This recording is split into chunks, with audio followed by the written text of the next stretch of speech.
Good afternoon, everyone. Thank you for joining us for the webinar today, The 3 Ps for Powerful Presentations by Kim Glenn, Sarah Goldammer, and Steve Schmidt. We welcome everybody today, and we hope you enjoy the webinar. We're going to give everyone a minute to file in before they start. So welcome, everyone, and happy Monday.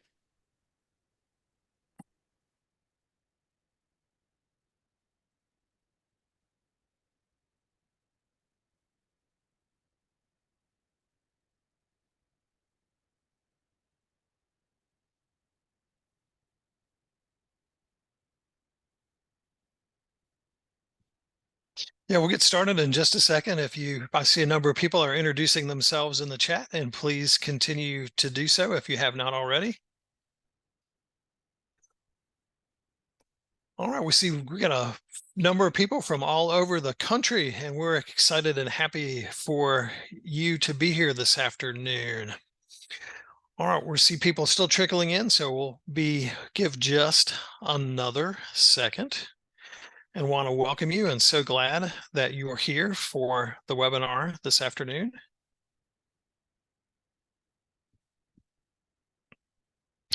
All right, I think we are ready to go. I'm seeing the participants stop ticking up. So Bethel, thank you, and want to welcome everyone to our webinar this afternoon, which is done between a partnership between COABE and the AALPD, and it's entitled The 3 Ps for Powerful Presentations. So we're so excited that you're here and that you're spending your Monday afternoon with us. You are in for a treat today because we have not one, not two, but 3 presenters today. Oh, did I get all 3? Okay, yeah, I got all 3 fingers in there. Took me a while, but we were able to do it. So I will get to give a brief introduction, and then I will turn things over in just a minute to Kim Glenn, who is with us she is the director of the Innovative Learning Solutions from EDSI, and we're so glad that she is here today. And we also have with us Sarah Goldammer, and she is director of the Southern Illinois Professional Development Center. And I almost mispronounced Sarah's name because she told a story where she used a different name that I remember from years ago, just to tell you how powerful stories are. And she'll talk a little bit about that during her presentation. But I did get it right, and I'm happy for that. But we're so thrilled that Kim and Sarah are here. And I'm Steve Schmidt. I'm serving as your COABE presenter coach this year, trying to fill the very big shoes from Sarah, who has done such a wonderful job the last 2 years. So what are we trying to do today? Well, our objectives for the session today, we're hoping that by the end of today's session that you'll be able to explain some ways to effectively prepare to deliver engaging presentations. And that's the section Kim will do. Sarah will then take over and describe some methods for delivering powerful presentations. And then I will come in the 3rd section to discuss some evidence-based practices to maximize learner engagement. So that is what we are planning for today. So if you have not already, I know we've had at least 70 some who have done so. Please introduce yourself in the chat, and thank you in advance for doing that. If you have not already, it's always good to see where people are from, and we're excited to have a great group from across the US today. So we are going to do, before we dive in, 2 polls. And Bethel, if you would launch the first one, please. This poll is going to ask about your COABE presenting experience. And you've got 3 options, one of which is you're a very experienced COABE presenter, and we're defining that as if you've presented at the COABE conference 5 or more times. The second is a somewhat experienced COABE presenter, and we're defining that as 2 to 4 COABE presentations.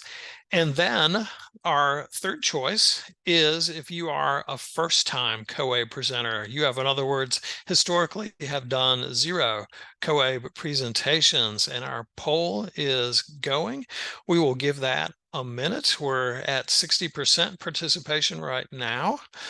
So looks to me like first-time presenters are in the majority, and that does make sense because since we're talking about effective presentations and maybe more experienced presenters think they have a good handle on it, and I'm sure they probably do. So Wow. All right. So looks like mostly 75%, 76% are first-time COABE presenters. But regardless of your presentation experience, we are thrilled that you're here, and we're hopeful and expect that regardless of your experience, that you'll pick something, that you'll pick up something great.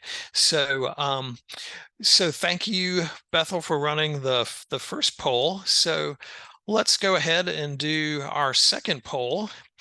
And this poll is, how are you presenting at COABE? And what do we mean by that? Well, we've got several options for ways to present at COABE, one of which is that you're presenting in person only. In other words, you'll be there in Nashville and that's all you're doing. There is no online component. The second option, well, actually, I should say we had four different options. The second is virtually only, where you will be at home, wherever home is, in your jammies and bunny slippers, but you have a nice top on, but jammy and bunny slippers on the bottom, and you'll be presenting virtually only. So you will not be in Nashville. You'll be at your home or place of work presenting there. And if you're at your place of work, I would probably recommend against the jammies and the bunny slippers unless you have, a fairly liberal boss. And then a hybrid option is there where you're presenting both in the room in Nashville, and then you also have some virtual participants as well. So in other words, we've got some roomers and we've got some Zoomers. So your hybrid presentation. And if you're not sure, that would be a good thing to find out. We can certainly help you with that if you're not sure. We would want you to get in touch and say, hey, I signed up, but that was several months ago and I don't really remember. And we would be more than happy to make sure that we find out exactly how it is that you're presenting. Because if you're presenting hybrid especially, it's really helpful to have a buddy, and a virtual presentation is helpful to have someone to work along with you, or I like the term that Kim Glenn has been using recently with a producer. Good to have that producer person there. So looks like most people know, but there's a significant percent that don't, and that's okay. We're not here to throw stones today. We're here to help. And if you don't know, we want to make sure that you do know, and we will you can let us know. Send us an email and say, hey, I'm not sure. And we're going to be sending out a communication to presenters very shortly, and we'll make sure that you have information about how to find out exactly how you are presenting. All right. Well, thank you for participating in both of our polls today.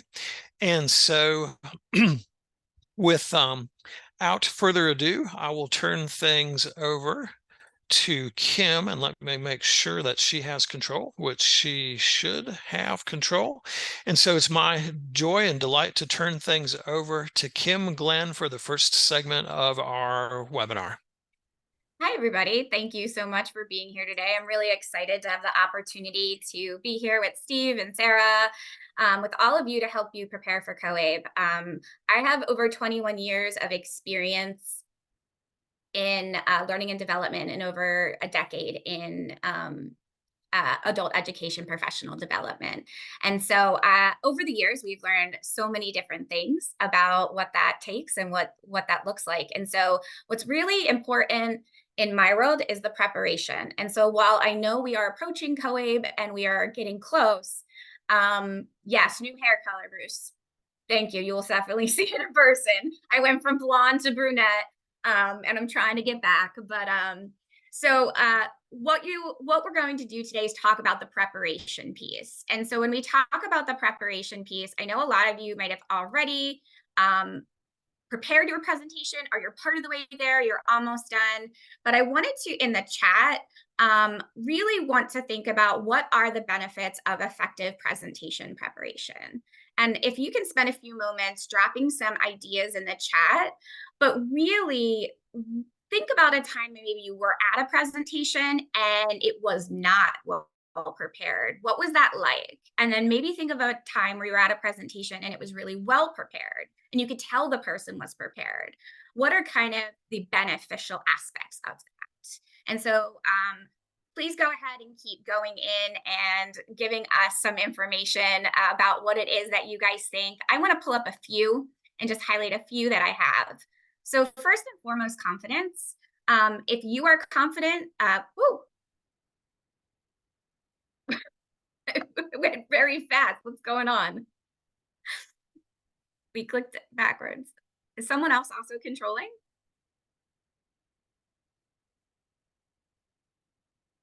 That was so weird. Anyway, back to confidence. If you are confident, your message will be delivered in a more confident manner and received. And it will also help you increase the clarity of your message. So the preparation does allow you from going off on some rabbit trails and making sure that you are completely prepared. And I have no idea why the screen keeps advancing on me, but we're just going to roll with it. So, and then it also helps with taking time to understand your audience, helps you with time management planning. And then visual and technical readiness is definitely a really important piece. And as you can see right now, we're dealing with some technical difficulties, but you just roll with them. And that's what you're going to have to do the day of. And so it's good practice getting to watch us fumble through that. But at the end of the day, if you are really prepared, that just demonstrates strong professionalism. And that's one thing that we really want to make sure that when we go into COABE to present, that we are practicing that a high level of professionalism. So I'm going to talk to you today about 3 different areas in which we are looking at preparation. So we are looking at preparation from a pre-conference standpoint, from a day of standpoint, and then from a post-conference standpoint. And so while most of my time is going to be spent on this pre-conference, I didn't want to leave out the day of or post, because there are certain things that I have noticed over the years some people aren't prepared for. And I think that they're great tips. And so we're going to dive into, first and foremost, the pre-conference preparation that we want to do. So I'm going to talk about 5 areas when it comes to preparing for your pre-conference. So the first is understanding your audience. The second is clear objectives. We're going to talk about presentation format, which Steve already alluded to, but I have a few other things to throw in the mix there. We're going to spend a good chunk of time on technology considerations, because those are an important part of being prepared to present at COABE. And then finally, we're going to talk about timing and how we can prepare for accurate and effective timing. So when we talk about understanding our audience, the very first thing I encourage you to do is know what strand your session is under. And so if you aren't sure what strand your session is under, you can go on in, you can ask when you get that email, like, please ask. I do want to let you know that even if you submitted a workshop under a certain strand, sometimes as the reviewers are reviewing it, we might feel it's a better fit for a different strand. And we might toss it over to a different strand for consideration. And so just make sure that even if you submitted it for one area, that it's listed, where is it listed, and who is that? What is that strand? And then as you build out your presentation, who is it for? Is it for teachers? Is it for administrators? Is it for career coaches? Is it for entry level? Is it for upper level? Really trying to narrow in on that and understand who your audience is and what their needs are. And then you want to ask yourself, how can I engage with individuals with different levels of knowledge and experience? And so we all know at conferences, anybody can walk in the room. And we can't control that, right? But how can you prepare for that? What are some options that you can think through? And I'm going to make a plug for the Whova app. You can get in there now and start asking questions to people that already said that they're coming to your session. And by doing that, what you're doing is allowing yourself to engage with your audience and learn more ahead of time. And you might get some information that's really valuable that you can take back and fine tune your presentation with. So please consider using the Whova app to engage with your audience to learn a little bit more about them. And if you learn more about them, it'll help you narrow in on your objectives. And so objectives are things that we expect the participant to be able to do by the end of the presentation. They are not agenda items, and they are not things that I as a presenter am going to do. They are the things that the participants will be able to do by the end of the presentation. And that is very different than an agenda or things that I as a presenter am going to do. And if we can manage to get clear objectives, we have a clear design, because your objectives should be driving your design. And so when we think about that clear objectives to clear design, in order to design clearly, you also really need to understand the different formats that are available. And so Steve talked for a second about some formats, but I'm actually going to introduce also other types. So session format, some people come to COABE and they do a panel. Some people do a lecture or a presentation style. Some people are having us break into breakout groups and kind of work around doing actual workshop type work. Understand what it is that the format in which you want to deliver your presentation, and also consider the delivery type. So there were a number of you that said, I don't know, and maybe we just forgot. Like, honestly, half the time I don't remember. So you have to go in and take a look at that, because there's very different considerations on whether you're in person, virtual, or hybrid. And so again, depending on what you're doing, it will impact the delivery of the content. And you have to start thinking about, if I'm in a workshop that's hybrid, how do I want to engage my audience? If it's a panel and it's virtual only, what does that look like? And so there's a lot of considerations about kind of that session format and delivery type. And what I do find very nicely is that leads to us going into some technology considerations. So I broke technology considerations into 2 buckets. The first bucket is in person. So if you are presenting in person, this would be a hybrid or an in-person only. You do have some seating arrangements. So pre-conference sessions are rounds with chairs around. Concurrent sessions are either theater with a few long tables at the front. You might get lucky and get a round table, but for the most part, that's how that is kind of configured. And so I want you to really think about, if I'm planning to do a lot of activities and I get a theater style room, how will that change and what will that look like? And please know that anybody that is presenting in person, there will be a screen in all the rooms with Wi-Fi connection, projectors. You'll have the little lapel mic, the podium with the mic. And if you are hybrid, there will be a laptop. So just some Wi-Fi and technology considerations for in person. Please note that if you have a device, a computer that needs an adapter in order to connect to a projector, please bring that with you. All right, I don't want you panicked in the room because you don't have the right port to connect. So please make sure that you're taking that into consideration. And so when we talk about the technology considerations for a virtual or a hybrid situation, there's a little bit different. So the first one that I want to talk about is how those virtual delivery will go.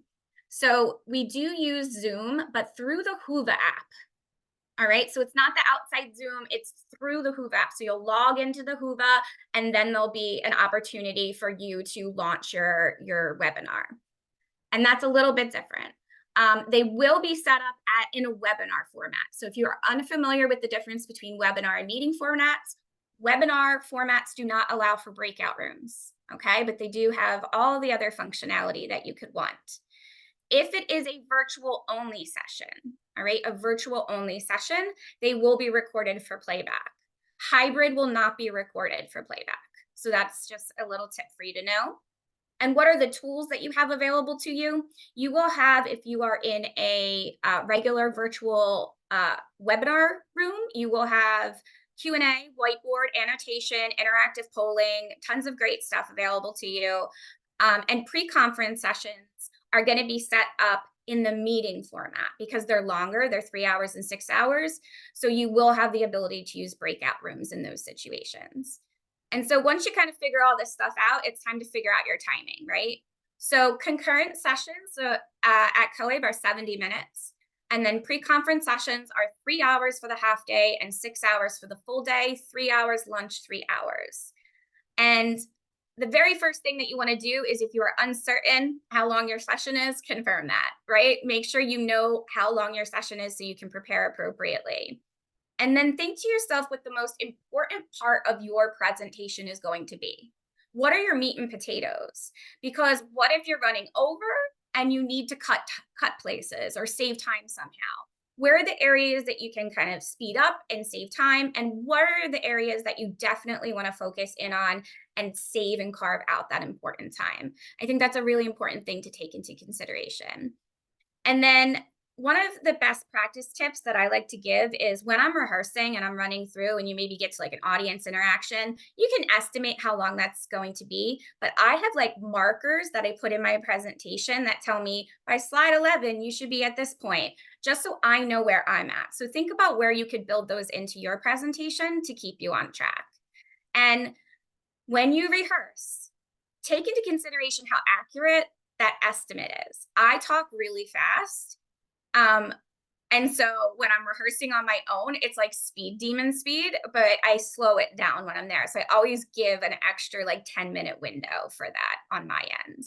So timing is really important. And once you have all of this figured out, you really got to start preparing your content. So on preparing your content, I hope you all at least are started, but please make sure that you have a clear structure, right? Make sure that you have a beginning, middle, and end. You're telling a story, right? You're telling a story with your presentation. So how do you tell a really good story? And you want to make sure that your story is focused and targeted and the content is helping tell your story and there's nothing taking away from it. If you do use instructional design models, I guarantee you it will come out more put together and better prepared. And so I highly recommend you take that into consideration, as well as transitions. So one of the things that I think tells a prepared presentation from an unprepared presentation is the ability to connect content from one slide to the next that seamlessly tells that story without making it feel abrupt to either the reader or the participant. So please take that into consideration. How are you going to connect your content from slide to slide? And then obviously engaging visuals, unlike Mr. Batman up here, who is very pixelated and not a great picture. So please make sure you have clean visuals, avoid blurry or low quality graphics. Make sure everything is large enough so people can see it. I always hate when people start running to the top and they're like, front of the room and they're trying to eye up what you have because they can't see it on the screen. So please make sure that everything is visible from a far distance. I'm not going to dive into a lot of content here because my colleagues are really going to get into some of this stuff, which I think is great. But please consider where you're going to have your audience engagement and what type of audience engagement you're going to have. Please make sure that you're rooting things in real world examples. Remember your target audience, remember your strands, and please try to create scenarios and examples if you're using them that are very relevant to what it is that they're living in. And then make sure that you're using evidence-based content, citing your resources, and we love creating resource lists. I find it really helpful when there's some type of resource list after a presentation that allows me to dive deeper into certain topics. So definitely consider some type of resource list. And so you do all of that, and now the day has come, and here you are, and you have to present. The very first thing I do when I show up to a conference, if I'm in person, is I find my room. Even if it's not the day I present, I find my room. I find all my rooms. I write down, is it theater? Is it rounds? Are there tables? Is it big? Is it small? Just so I know if I have to go back and make any changes, I can go back and make changes. Definitely arrive early to your session. You don't want to be late. You want to be early and you want to test your equipment. It's really important to test all of your equipment. Make sure everything can connect. The projector's good. If you have audio, that's good. But please arrive early to do that. And then we want you to dress professional, but comfortable. You can always tell when somebody is wearing something that they're not comfortable with. They start like fidgeting. So you look way less confident when you're fidgeting. So dress professional, but be comfortable, be confident. You put in all this effort and work, own it. Like own the work that you put into it. When people come in, interact with your audience, shake their hand, ask them where they're from, what their name is, what brought them to the session. And then no matter what, and no matter how well you plan, you're going to have to adapt for something probably. There's usually some type of curveball that throws your way. So be prepared to adapt, be prepared to elicit feedback. And if you have business cards, I highly recommend bringing them. They're really great to hand out afterwards if somebody wants to get in touch with you. I know that we're all networking in the Whova app, but it still is a nice thing to have. I also want you to take into consideration backup plans for the day of. This is a really important piece. So COABE recommends that we have 45 print material copies of whatever it is that we plan to hand out at COABE. So if you are going to be in person, please plan to have 45 copies. If you are going to be using handouts, I upload my materials within the Whova app so people have access to them ahead of time. But I will still print like little guides that they can follow along. But you need to ask yourself, what do I have to do if I have a packed room that exceeds this 45, or what do I do differently if I only have 5 people show? And I have had both of those scenarios happen to me. So it does happen, and you never know what you're going to get. And to also make sure that you have backup plans for your technology. So please bring your presentation on a USB drive in addition to whatever device. If your device is acting up or you're using one of the COABE laptops for the hybrid presentations, you're going to want to have that. If you're using video, please try to download the video. Streaming could cause glitches if we're having some Wi-Fi challenges. So that's always a best practice if you can.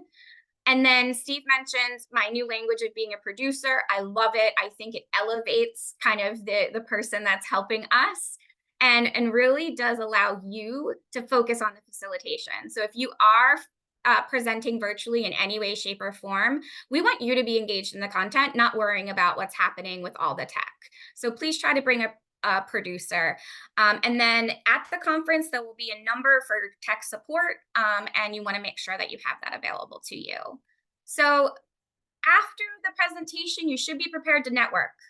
All right, make sure that you're prepared to network, meet and greet, follow up with any attendees that reach out to you, and review feedback and consider adjustments for future presentations. There's a lot that goes into preparing for an effective presentation at a conference, but if you do, it'll give you a really great groundwork in order to allow you the full expression of your presentation when the time comes and allow you to have a very passionate presentation. And that's where I'm going to turn it over to Sarah so she can talk to you about how to make that happen. Thank you, Kim, and thanks for sharing so much great information.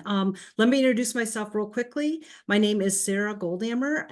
As Steve said, I'm the director of the Southern Illinois Professional Development Center, part of the Illinois Community College Board Professional Development Network in Illinois. I started my educator journey as a special ed teacher many, many years ago. And like a lot of you, I wandered into adult education. But once I was there, I was like, oh, I'm home and I'm staying here. This is where I'm supposed to be. I just celebrated my 23rd anniversary in adult education. And keep in mind that I was a K-12 teacher at one time, because I'm going to mention that later. Steve was talking about a story, so I'm going to bring that up a little in a bit. And Kim, it's not. Thank you for the congrats. But here's where we're gonna have to work on the fly because it's not letting me advance. So there we go. Thank you. See, it's good to have people with you. Kim's my producer right now. So we're modeling for you how we're doing that. I'm also gonna model another thing. When something doesn't quite go right and you change something on the fly, because I was going to ask you to think about your goals for today, thinking that you had already thought about it earlier. But that has not happened. So Kim, if you'll bring in some animation of what are your goals today. So I want you to think about, what are you hoping to get out of this presentation? You're giving up an hour of your time. What do you want to walk away with? After you think about what your goal is, what's your progress so far? Kim's given you a ton of great information. And where are you? What else do you still need to know? Because if there are questions that you're not sure about, I want to encourage you at this point while I'm talking, put some questions in the chat and we can answer those. Our goal for you today as your presenters is we want to make sure that you get all the information that you need. That's really important to us. And I encourage you to tell that goal to your attendees as well, because you want to set the stage for success. Kim also mentioned, sorry, I'm distracted by some of the comments in the chat. We got a lot of fun people being here, so I appreciate you sharing. Kim also mentioned about slowing up or speeding up or slowing down, depending on what you need. When you ask questions, this is a really good way to do that also. You can either just ask the question and kind of move on. If you're have extra time, this is a great time to ask people to put a lot of things in the chat. You can spend more time saying, okay, this is what I want to get out of this. So yeah, Melinda, thank you for how much time is there between sessions? Do we need to jet out immediately on time? That's a great question. I don't know the answer to that, but we'll get that answer for you. And all right, so let's move on because Kim shared all this information about preparing, but ultimately you want to use these matches that you see on your screen to help you to light the fire for the people who are coming to your session. And the fire is on the next slide. And you do that as a teacher because education is lighting the fire for our learners. And for our conference presentations, it's the same thing. We want to light that fire and have a call to action for the people that come. An effective presentation is more than just sharing information. As I said, it's that call to action. And it's to make sure that people are interested in doing the passionate work that you're talking to them about. So you might say to yourself, how does that happen, Sarah? Asking questions like, okay, how does that resonate with you? How will you apply what you just heard? Making sure that there's options to respond. And Steve's going to talk a lot about participation in some concrete ways. So I'm not going to go into a lot of specifics here, but I'm hoping that you start thinking about in your session, how will you have people respond and how will you give them time to reflect on what you're sharing? Asking reflective questions throughout is going to be helpful. Tell stories that provide examples for people to consider the how of what you're sharing, not just the what. Showing the value of what they're learning, and then personalizing the information through stories. Show your passion. And that is, you're going to do that through your energy. You're going to bring your attendees more than just information. We live in an age of tons of information. You can find it everywhere. So help them not only get information, but digest the information in the way that you share and in the examples that you provide. Before we move on, let me ask you, who's someone in the past who's done that for you? Who's someone in a session or a conference presentation that made you excited to get out there and try whatever they were telling you about? After you think about that for a minute, how did they make you feel that engagement? What did they do to get you fired up and have a call to action? So I'd love for you right now to really make a note for yourself. Write down a few words of some way that you're going to engage. And if you are willing to do it, we're already getting some answers in the chat, and I'd love for you to keep doing that because that way you can get some additional ideas. You're seeing the energy, the personal stories. So thank you for sharing all of that because we want to make sure that we show your passion. And why do we need to do that? Speaking of stories, you need to share stories with your participants, but as the next slide will show you, you also need to share an important story for yourself. And so this picture is of a rock skipping across the water, and you're putting ripples out there when you come and share at COABE. It's a huge conference, and you are going to make a difference. The people are going to either go back to their program or if they're virtually attending, they're going to go to work the next day and things are going to be different. They're going to be, you're going to, what you've shared with them is going to make a difference in their classrooms. Students are going to be powerfully affected by this and people are going to do good work. So that's the story that I really invite you to tell yourself. If there's some nerves, if you need to build your confidence, make sure that you tell yourself the importance of what you're sharing. It's essential. Build your confidence through your passion, reminding yourself the value of what you know and what you're sharing. Build your confidence through practice and critique through trusted colleagues. And some of this, you're going to go, oh, yeah, Kim shared that with us. Yes. And we're going to talk about these things multiple times because they're super important. Build your confidence by asking someone you know and trust to join you in the potential task. Kim called that a producer. Some things that they could do is, what if you ask a question and nobody answers? Anybody concerned about that happening? Anybody concerned about the silence? That person that you plant, you can make sure that they ask a question and then you're going to feel confident about them. Maybe you have someone in the room that's a little bit challenging and they can help to redirect that. Or maybe you're not really sure of a story to share and they can plant them in to have a story. And lastly, really important, when you look out at the crowd, it's great when you have somebody who gives you a little nonverbal feedback, a little shake of the head to go, oh yes, okay. So you want to set yourself up for success. And remember, you are making those ripples and you are making a difference. So we thank you for doing that. We've talked about sharing stories. So one of the ways to set you up for success is to practice your storytelling to connect to your audience. Think about what you've experienced, what you're sharing, and then provide examples of specifically that information, how maybe you learned it and how you applied it. One of the ways to prepare for this is to ask a colleague or go back to your students and say, when I was talking about this with you, what resonated with you and what helped you to understand? And that will be a great help in thinking about what stories to share. When colleagues or students tell you what worked for them, this will help you refine exactly what you're going to share in your session.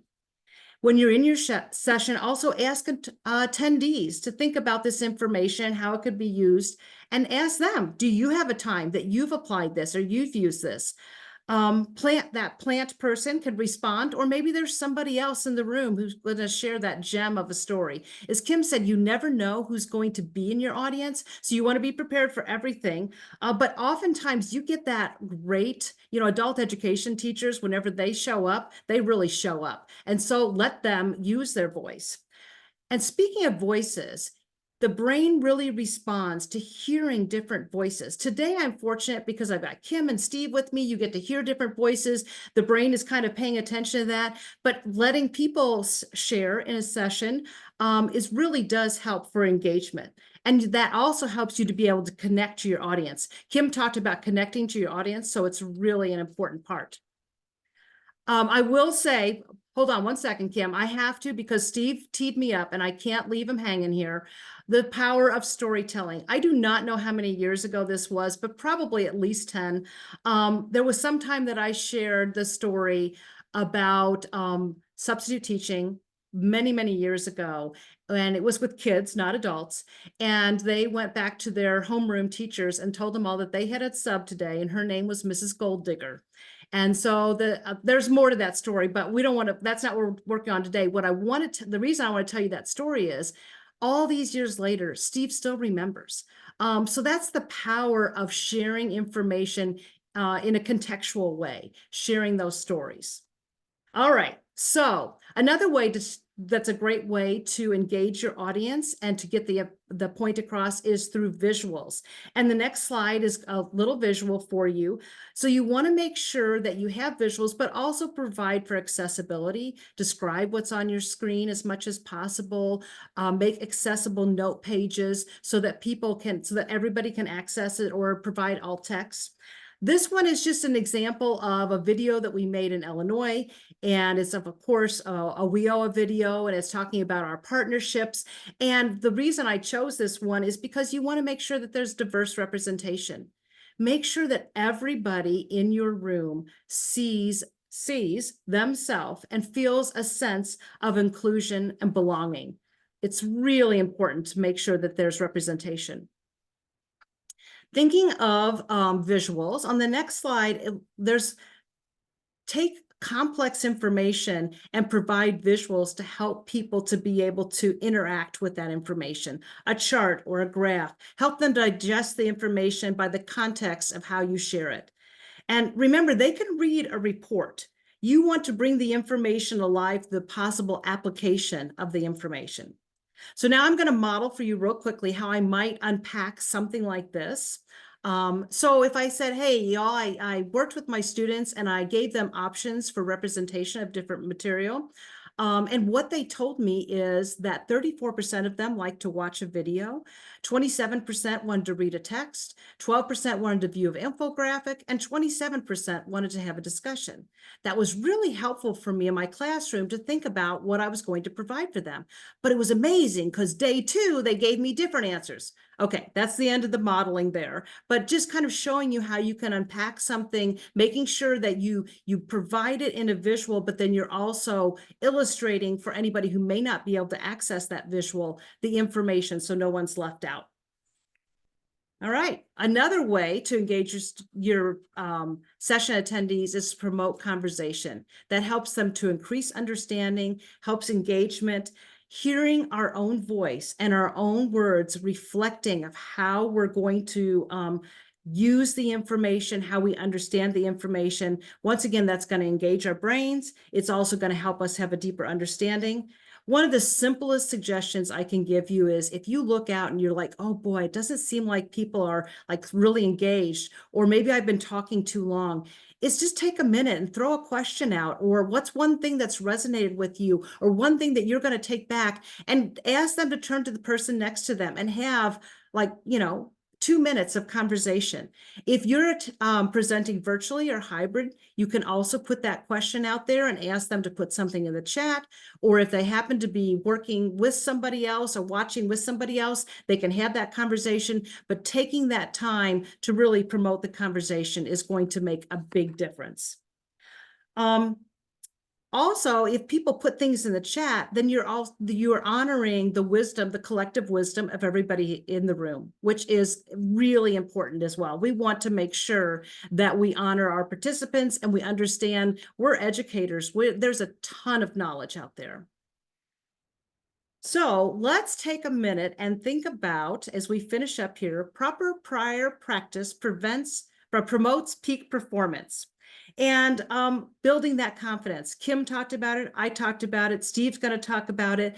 It's so important to practice and to feel confident and to consider those what ifs. So let's take a minute and, okay, thank you for Carrie for breaking up with your PowerPoint. That's great. Thank you. Let's bring together a conclusion before I turn it over to Steve. I'm going to tie all of my points together. Practice. Ask for critique in the following ways. Does the presentation flow? Kim talked about that also. Are there transitions? Does it make sense to the person who's listening to it? Is a participant going to be able to go along with you on the flow? Think about for a minute if you've ever been in a presentation and you spend a ton of cognitive energy just trying to figure out like, well, wait, and how does this fit here? And how does that fit there? Don't let them waste their cognitive energy on that. Make sure that it's easy for them to follow along. And remember that power of telling stories and illustrating points, because that's going to help maintain interest. Ask the person you practice with if you were able to maintain their interest. If not, maybe they can give you a suggestion of something else you could do. Practice that timing. A bunch of people put that in the chat. Kim talked about that as well. It's so important, and to have some safety nets of where you're going to speed up or slow down. Energy. Especially if you are virtual, you really definitely want to make sure that you bring that energy with them. Again, practicing makes you feel confident, and which will help you have a passionate performance after you prepare. And if needed, remember the last thing is ask somebody to be a plant in your audience. So I'm going to leave you with this one quick thought before Steve takes over. And it's one of my favorite quotes from Maya Angelou. I've learned that people will forget what you said, people will forget what you did, but people will never forget how you made them feel. So let me just say thank you to you. Thank you for sharing your knowledge and your expertise. And I look forward to hearing your stories about your powerful presentations. And now I'm going to toss the ball over to Steve. And I'm going to catch it. Thank you, Sarah. Appreciate everything you shared. And Kim, thank you so much for everything that you have shared as well. Just to respond to a couple of questions that I saw in the chat. We are trying to all share this presentation, which has created a few hiccups. And I realized after I had turned it over to Kim that I still had the control. So every time I tried to click in the chat, it advanced the slide. So Kim, it was my fault. I'm sorry. But anyway, if you're in our listening audience, you can see that we make mistakes as well. So count on the unexpected there. Anyway, we're going to talk a little bit about powerful. I'm going to talk a little bit about plentiful participation. As mentioned before, I'm Steve Schmidt. I introduce myself many times as an adult ed gig worker. I do a lot of professional development work, and as part of this year serving as the COABE presenter coach. I loved what Lorraine Romero had said earlier about how to solicit questions from people. She didn't say, the thing, like any questions, a lot of times people will not participate, but who has a question or something like, I'll take 3 questions, or having your plant ask a question to get the ball rolling, as Sarah alluded to, are great ways to get that presentation or get those questions going from your audience. And Melinda, to your question about will we have to go quickly from presentation to presentation, that's going to depend on exactly where your presentation is.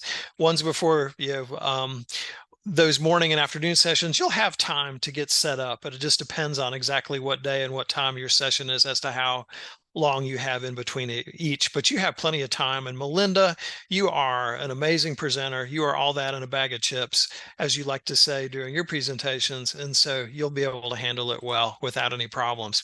So I'm supposed to talk about engaging your audience. And I want to first start talking a little bit about Dr. Judy Willis, and she is a neuroscientist, but she also, in addition to her work as a neuroscientist, worked as a middle school teacher for several years. So she was able to put those things that she learned in her neuroscience career to practice as a middle school teacher.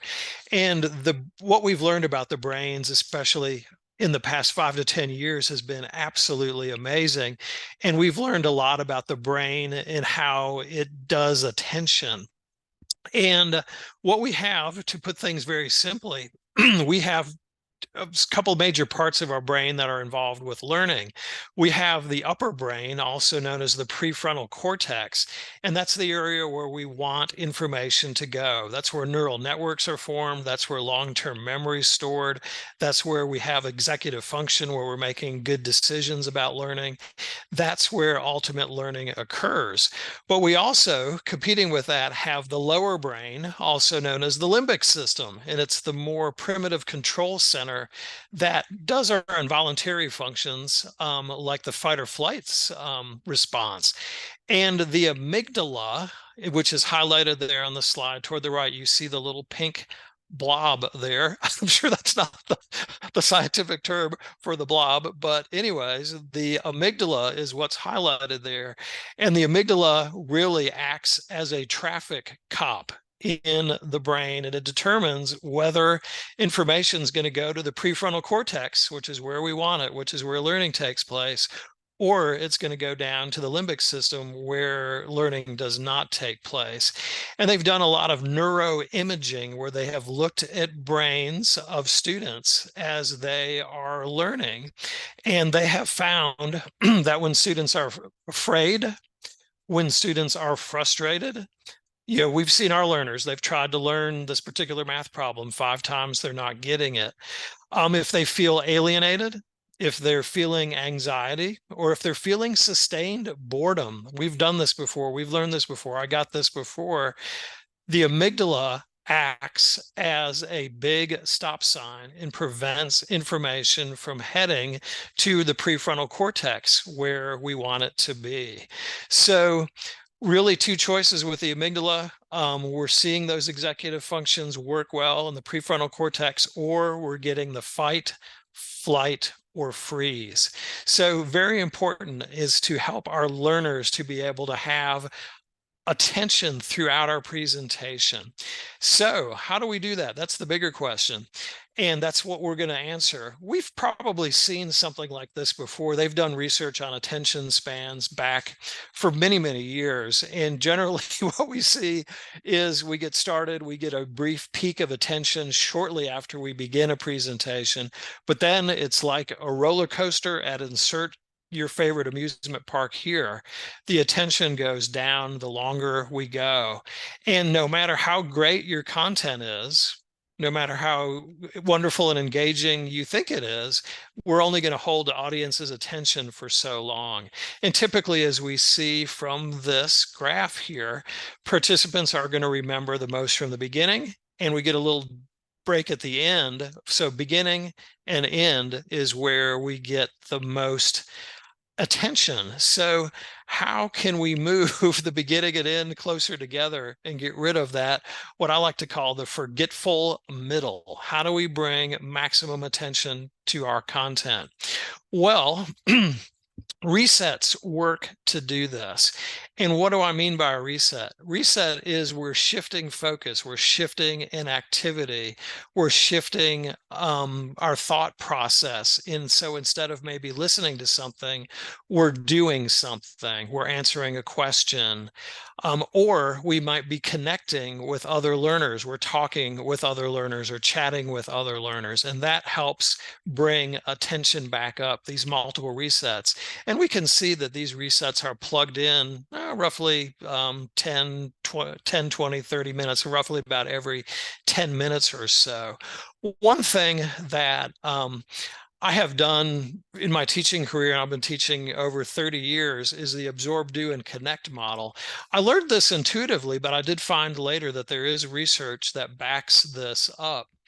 And essentially, what are we doing? Well, we are constantly trying to move in our presentation through absorb, do, and connect. Let me tell a quick story. I was doing a coaching session for the COABE conference on Friday, and I was working with this person, and they had all these slides with all these bullet points going through. And we talked a little bit about that. And they were just planning to share, go through the bullet point, go through the bullet point, go through the bullet point. And we talked about is, when you've been in sessions like that, how engaged were you? And all the presenter did was read bullet points off the slide. And we talked about, okay, how can we bring some engagement in here? And by the end of the session, this person was coming up with some great ideas of things they could do to get discussion going, where participants could do something active. So I would encourage you, as you're presenting, roll through times where learners are absorbing information, but then they're also doing something with it or connecting with the material and others. So absorb, we pretty much know what this is. Our learners are taking in information. Most of the time at the COABE conference, they're doing it by listening to you or some of your co-presenters. Information could also certainly be presented by reading something or watching a short video. We want to try to keep this absorb time short, as we saw. Certainly no more than 15 minutes, maybe about 10 minutes would be ideal. If we're trying to get across some more complicated information, maybe we'll do that in different chunks and break that chunk up with some do or connect time as we go on through. So absorb, we're used to seeing, that's the majority of what our presentations are most of the time. But we want to bring in some do as well, where participants are doing something active to apply what they're learning. We all have a call to action in our presentation. We all want our learners to leave with some information or encourage them to adopt some practice that we have advocated during our session. So what can we do in the do segment? We can maybe have learners do an ed tech activity. They could use Menti and do a poll there. They could do something in Flippity. They could use a Padlet to put information down. So they might complete a sentence frame where you've given them the first few words of a sentence and ask participants to complete that. Perhaps they could read a case study and discuss that. Perhaps they could do a quick write where you offer a prompt and you ask learners to write for 1 minute, 2 minutes, 3 minutes on the prompt you give. Or perhaps we could do a notice wonder exercise. What do you notice about this thing I've been talking about? What do you wonder about? What questions do you have about that? So we're breaking up those content delivery periods into some sections where our learners are actively doing something. And we can also mix in some connect activities where our participants are interacting with the material and with each other. Depending upon your room, maybe you could do a walk and talk where learners get up, walk a little bit around the room. If you have a large room, you may be able to do that. The old classic favorite, the think, pair, share. Pose a question, have learners think a minute, find a partner, talk a little bit about that question. That's a classic. Or just do simply a partner share, turn and talk. We could do an agree, disagree wall, either virtually or face-to-face, where we have those who agree with a certain statement come there, talk with the people who agree. We could have on another wall or on another virtual slide those who disagree with a statement go over and they can talk and they can chat about why they agree or disagree. We could do games. We could play Kahoot. We could play Jeopardy. If we're in tables at rounds, we could do questions where the table talks as a whole. We could do something like panel of experts, where everyone as the whole group shares some information about what's being discussed. So many, many possibilities there. So in the chat, please, if you would, I'm going to give a sentence starter here, and I have the absorb, do, and connect model helps promote engagement by fill in the blank. So I'd invite you, please, in the chat to fill in that sentence. The absorb, do, and connect model helps promote engagement by how? What does it do? Anything that you've picked up over the last 15 minutes or so, please put that in the chat. And it looks like Danielle's talking about getting people talking. Lauren's mentioning the model helps promote engagement. Elizabeth mentions application. Thank you. Wendy goes back to the resets. Wonderful. Let's see. Christina is talking about engaging the audience. Wonderful. Cassia talks about participation. And Lori mentions creating reconnectivity. I love that, Lori. Not just connectivity, but reconnectivity. Laura L. talks about breaking into learning chunks. Dan mentions processing info. Grayla, active listening. Karen mentions getting engagement. Thank you. Everyone has put in some really good things. And let's see, Lisa mentioned about what we talked about, using the different parts of the brain, that we don't want the amygdala to act as the stop sign. We want to get that information into our prefrontal cortex. Seeing several mentioning active participation. Yes, thank you, David Rosen, about people can't listen because they need to express a thought. Yes, I have so been there. And you're waiting for the presenter to take a breath, and they're not. Thank you, David. You must have been in that. We must have been in that workshop together, I think. Okay. But thank you, everyone, for your your participation there inside the chat. Okay. So let's see, do we have time to play this? I think we're going to give it a try here. If you are presenting hybrid, in other words, you are live in Nashville, but you also are going to have a Zoom audience as well.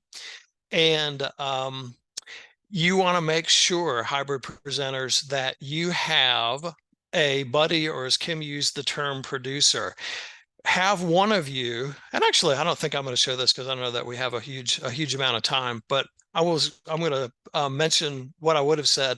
The video, I did go run around like a crazy person trying to do both the in-room session and manage the hybrid folks as well, the roomers and the Zoomers at the same time, and it does not work well. I don't even think an amazing hybrid person like Melinda Holt could do this on her own. I think she would ask for some help as well. We all need help if you're presenting hybrids. You need a buddy with you. You need that producer. Have one person, their primary focus be the in-room, have the other person be the Zoomers, your folks at a distance. If you are having multiple presenters, that makes it easy to do, and you can alternate that role. You want to make sure that if you're face-to-face, that you're in front of the camera most of the time, so your online audience can see you. That other person that helps can go through. Oh, it's going to play anyway, but we're going to stop it and we're going to go on. So, but you do need a buddy to help to do this, because you cannot do it on your own unless you're Superman or Superwoman, and I don't know that that person has signed up for the conference. I didn't see that registration from anyone. So think about your presentation as a seamless whole. This is a picture of Vi Hawes, who is a wonderful hybrid presenter out in California. And I interviewed her as part of my duties as COABE presenter coach, and her interview is on the COABE presenter website. but she talked about changing your mindset. Too often when we present hybrid, we think about the face-to-face audience and only the face-to-face audience. She encourages us to change our mindset and think about the online audience first, and then put your presentation together for your face-to-face audience. Think about the tasks you're going to do, how long they're going to take, and time that out, as Kim was mentioning earlier. Make sure you're checking in with the online audience. Your producer, your buddy could make the comments from the chat. Your buddy could run around in the room with the hot lavalier mic, so your online people could hear what's being said by the face-to-face audience in the room.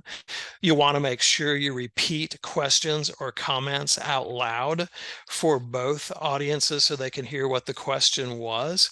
Vi has done a number of videos on hybrid presenting, which you can find on the COABE presenter webpage. She did 5 videos for World Education, which are fantastic. Everything you wanted to know about hybrid presenting, but were afraid to ask, she has done. There are wonderful videos there. But keep it simple above all, because as we see today, problems will come up no matter how experienced you are with whatever medium that you're presenting it with. Challenges will come there. So be prepared, and just be prepared to laugh. It's if you're laughing and if you're having a good time, your audience will too. If you're stressed, your audience will share in your stress. So the last thing I would ask you to do a little reflecting. We've had opportunities to learn several things today from Kim about how do we prepare, from Sarah about delivering that passionate performance. And I've talked a little bit about the absorb, do, connect model and how we can bring some interactivity into our presentation. I love this quote from John Dewey, who says, we don't learn from experience, we learn from reflecting on experience. So really encourage you to take some time and reflect on your presentation. And let's reflect on what we've done this afternoon. And I'm again offering a couple of sentence starters. I have found that if you offer a sentence starter for your online learners, you get more and you get better on target responses from your online learners. So I'm going to invite you to do one of these 3 things in the chat. So thinking back to what Kim told us, to prepare for my presentation, I will do what? Or what Sarah told us, when I'm giving my presentation, I will do what? To encourage participation, some things that I've mentioned, I will do what? So please, inside the chat, let's go ahead and do that. She's going to start working on it today. Well, that's good, Melinda. And it's going to be fantastic. If you're doing it, it's going to be amazing. Good. So Kelly's going to give some thought and processing time for her audience. Evelyn's going to keep it upbeat and interesting. Good. We'll look forward to that, Evelyn. Let's see. We heard about resets as well. Let's see. Lori is going to tell some stories. All right. Story time with Lori. We're going to look forward to that.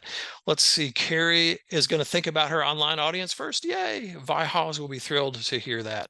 Let's see. Marcia said, think about ways to encourage participation, clear objectives and visuals. Good. And Jean is going to practice cubed. Let's see. Manuela is going to share an experience and reflection. Oh, great. Yes. And Marcia has already identified someone to be a plant in her audience. So she's listened to you, Sarah. That's good. Let's see. Christina's going to plant some resets where they can put down thoughts and questions on sticky notes and place them on the board to be read. All right. Let's see. Thank you, Lorraine, and for your great comment earlier. Appreciate that. Let's see. Did I tackle? They had a couple of questions in the Q&A, both about recording. And yes, Bethel and will be making sure that this is recorded, and the slide deck and the handout as well will be available, and that will go out tomorrow. And thank you, Bethel, so much for all your hard work as you're preparing for the conference. And I've got a chance to see a little bit behind the curtain this year with COABE, and wow, when you see Sharon Bonney at the conference, or you see Michelle Childs for COABE at the conference, give them a entirely appropriate side hug. They work so hard to put this conference together. If you see Bethel or any of the other support staff there, they work a tremendous number of hours. This does not come together. There's a lot of work that goes on. So give them a hug, and they will definitely appreciate that for all the hard work that they do.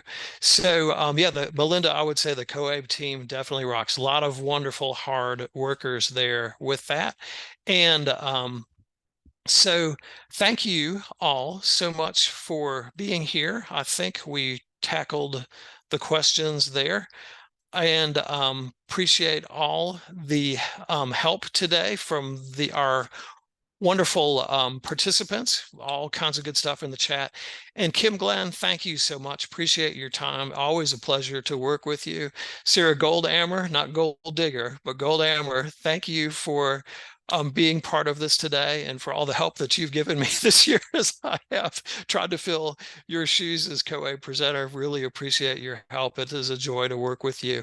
And whether you're going to be in person in Nashville or whether you're going to be joining us virtually, really look forward to interacting with you. We know that adult educators are some of the best people on the planet, so it'll be great to see some experienced faces. I don't want to say old, and some folks who maybe this is your first time coming or first time presenting.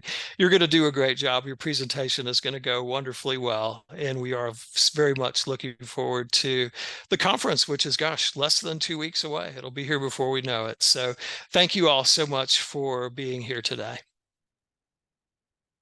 Thank you, Steve. Thank you, Kim. Thank you, Sarah. Thank you, everyone, for joining us. Like Steve had mentioned, the recording and the handouts will be sent to you. Please just have your patience with us. Usually it takes about 24 hours. You'll receive your certificate as well. And if you have any questions about presenting, please reach out to Steve, Kim, and Sarah about the conference. If you have any other questions about conference, you can reach out to me directly at info@coabe.org. We will get to your questions in a timely manner. Just have patience with us, and we hope to see you all at the conference. Thank you so much. Have a great afternoon.